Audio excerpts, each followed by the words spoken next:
Improving economy has opened up millions of jobs, and many are looking to change careers.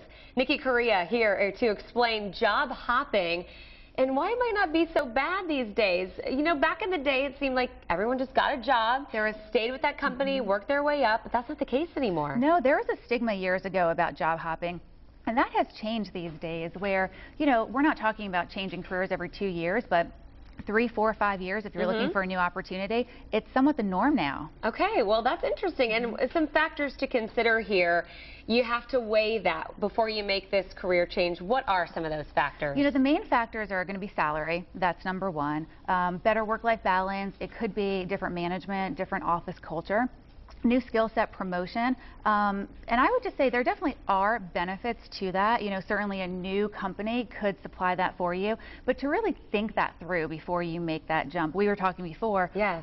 You know, if it's a promotion or a raise of $5,000, $10,000, also take into consideration what comes along with that. Are there more hours? Maybe the dress code is different. You know, there are a lot of other things that can go into it. The management team that at the end of the day, $10,000 might not seem that great. Right, workload, or like you said, maybe before with the previous company, you could leave for a doctor's appointment if you had that rapport going, and then now they're going, no, we're going to have to dock your time. Exactly. And I always heard, too, once you stop growing, it's time to get going. And that's not always the case because, like you said, salary's number one. But sometimes you just need a change of scenery to better yourself. But then you look at someone's resume and you say, wow, they've changed a lot of times. How loyal are they going to be to me? So how do you address those multiple changes in an interview or on your resume? Well, you certainly want to give a justification as to why that was and why you made the decision. But also you really want to focus on what you learned, what you contributed, your accomplishments, your testimonials when you were out there. And I think that's the best way to go about doing it.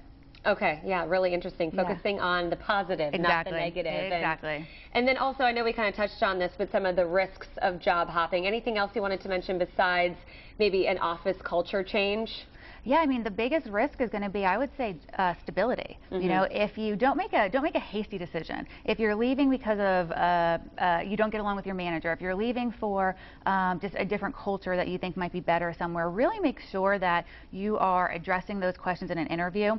And you're really doing your research so you don't end up in a company that might be exactly the same as what you have now and the reason you wanted to leave in the first place. Okay, now let's talk about the best part, the rewards of job hopping. Obviously, we talked about salary, but anything else that's really big? Promotions, room for growth. You know, those I would say are the biggest ones that, you know, learn a new skill set that can make you more marketable. But definitely that would be the main reasons.